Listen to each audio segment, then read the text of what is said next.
यानी कि अगर हमें किसी व्यक्ति की जन्मतिथि। हेलो फ्रेंड्स, तो आज की इस वीडियो में हम लोग उम्र निकालना सीखेंगे। यानी कि अगर हमें किसी व्यक्ति की जन्मतिथि यानी कि डेट ऑफ बर्थ पता हो तो किसी भी तारीख किसी भी समय उसकी उम्र कैसे निकाल सकते हैं। तो देखिए, यहाँ किसी व्यक्ति की जन्मतिथि दी गई है जो है 6/2/2001 यानी कि 6 फरवरी 2001 और आज की तारीख यानी कि 10 मार्च 2022 में इसकी उम्र निकालनी है। तो सबसे पहले हम क्या करेंगे, दोनों तारीखों को इस फॉर्मेट में लिखेंगे। सबसे पहले दिन को लिखेंगे, फिर माह को, फिर वर्ष को, और आज की तारीख को यानी जिस तारीख को हमें उम्र निकालनी होती है उसे ऊपर में लिखते हैं और जन्म तिथि यानी डेट ऑफ बर्थ को नीचे लिखते हैं, जैसे यहाँ लिखा गया है। अब हम इसका उम्र निकालना शुरू करेंगे। तो सबसे पहले इसमें देखिए, हम ऊपर में से नीचे को घटाते हैं, यानी कि आज की तारीख में जन्म तिथि को घटाते हैं। तो देखिए, 10 में से पहले 6 को घटाएंगे क्योंकि छोटे यूनिट से घटाना शुरू करते हैं। यहाँ छोटा यूनिट दिन है तो सबसे पहले दिन को घटाएंगे, फिर इसके बाद का यूनिट माह है तो इसके बाद हम लोग माह को घटाएंगे, इसके बाद हम लोग वर्ष को घटाएंगे। तो चलिए दिन से घटाना शुरू करते हैं क्योंकि यह छोटा यूनिट है यानी कि मात्रक है। तो 10 में से 6 को घटाएंगे तो देखिए 4 मिलेगा, क्योंकि 10 में से 6 जाएगा तो हमें 4 ही मिलेगा। इसके बाद देखिए हम लोग इस माह को घटाएंगे तो 3 में से यहाँ 2 घटाना है तो हमें 1 मिलेगा।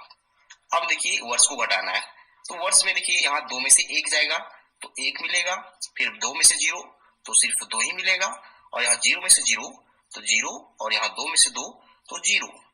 इसका मतलब है कि इसकी उम्र जो आ रही है वो 21 वर्ष आ रही है, 1 माह आ रही है और 4 दिन। तो ये फर्स्ट मेथड है उम्र निकालने का। अब हम लोग सेकेंड मेथड सीखेंगे जिसमें हमें हासिल की जरूरत पड़ती है। तो इस वीडियो को आप पूरा देखिए, तभी आपको समझ में आने वाला है। अगर आप हड़बड़ी करते हैं तो आप बहुत कुछ सीखने से वंचित रह जाएंगे। तो देखिए सेकेंड मेथड में क्या होता है, इसमें आज की तारीख जो होती है वो छोटी पड़ जाती है और जन्म तिथि बड़ी पड़ जाती है। देखिए यहाँ 10 में से अगर हमें 15 घटाना है तो इसमें हमें हासिल चाहिए होती है। इसी प्रकार जब हम 3 में से 7 को घटाएंगे तो इसमें भी हासिल चाहिए होती है। तो कैसे घटाते हैं इस तरह की सिचुएशन में, देखिए तो फिर से हम छोटे यूनिट से ही घटाना शुरू करेंगे।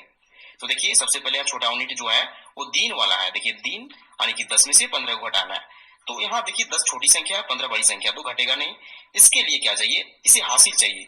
तो इससे हासिल कहाँ से मिलेगा, तो इसके पड़ोसी से मिलेगा। या पड़ोसी जो है माह है, यानी यहाँ देखिए यहाँ माह जो है वो पड़ोसी है, तो यह पड़ोसी इसको हासिल देगा।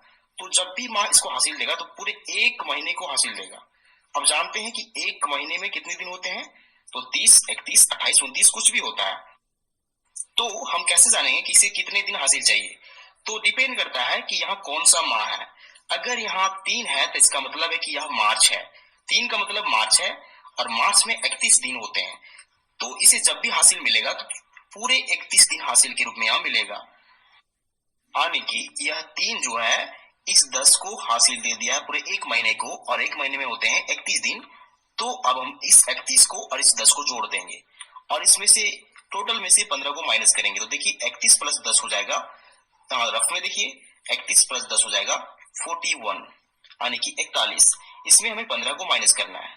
अब देखिए 15 माइनस करेंगे तो हमें क्या मिलेगा, यहाँ 11 में से 5 जाएगा तो 6 मिलेगा, और यहाँ हासिल देने बाद यहाँ 3 बचा हुआ, 3 में से 1 जाएगा तो 2 मिलेगा। देखिए 26 मिल रहा है। तो अगर हम 41 में से 15 घटाते तो हमें 26 मिलता है। तो इस 26 को यहाँ लिख देंगे। ये 26 हो चुका है। अब हम लोग महीने को घटाएंगे तो महीने में यहाँ 3 में 7 घटाना है। ध्यान रखिए 3 इसको 1 माह हासिल दे चुका है तो इसके पास सिर्फ 2 बचा हुआ है। अब 2 में से 7 नहीं घटेगा तो फिर से इसे भी हासिल चाहिए। तो इस माह को जो हासिल मिलेगा इस वर्ष से हासिल मिलेगा। वर्ष क्या है, 2022 से है। तो यह वर्ष जब भी इसको हासिल देगा तो पूरे 1 वर्ष को हासिल के रूप में देगा। 1 वर्ष में कितने महीने होते हैं, तो 12 महीने होते हैं। यानी कि जब भी हासिल देगा तो पूरे 12 को हासिल देगा। अब इसके पास पहले से 2 बचा हुआ है, क्योंकि हासिल देने के बाद यहाँ सिर्फ 2 बचा हुआ है। तो 12 और 2 जुड़ के 14 हो जाएंगे, यानी कि 14 में हमें 7 को माइनस करना पड़ेगा। तो देखिए 14 में से 7 को माइनस करेंगे तो हमें सिर्फ 7 ही मिलेगा। तो इस 7 का वैल्यू यहाँ लिख देंगे। अब देखिए महीने का काम हो चुका है। अब हमें वर्ष को घटाना है, यानी कि ईयर को घटाना है। ईयर में देखिए यहाँ क्या है, हासिल देने के बाद यहाँ सिर्फ 2021 बचा हुआ है, क्योंकि 22 पहले था, 1 हासिल देने के बाद यहाँ 21 बचा हुआ है। अब 2021 में से 2005 को घटाएंगे। यहाँ एक में से 5 नहीं घटेगा तो इसको हासिल चाहिए, तो 11 में से 5 घटेगा, यहाँ बचेगा 6। अब यहाँ हासिल देने के बाद सिर्फ 1 बचा हुआ है, तो 1 में से 0 तो 1 बचेगा, 0 में से 0 तो 0, और 2 में से 2 तो 0। देखिए यहाँ 16 7 26 बच रहा है, इसका मतलब है कि 16 वर्ष 7 महीने और 26 दिन है, क्योंकि इसी फॉर्मेट में हम लोग डेट को लिखे हैं। तो अगर किसी व्यक्ति की जन्मतिथि इतनी हो तो इसकी उम्र जो होगी वो 16 वर्ष 7 महीने और 26 दिन हो जाएगी। तो इस तरीके से हम किसी भी व्यक्ति का जन्मतिथि आसानी से निकाल सकते हैं। तो उम्मीद करते हैं आपको दोनों मेथड समझ में आ चुका होगा। तो अगर आपको वीडियो पसंद आता है तो वीडियो को लाइक कीजिए एंड चैनल को सब्सक्राइब जरूर कीजिए, क्योंकि हम इस तरह वीडियो बनाते रहते हैं जो आपके काम का हो। Thank you.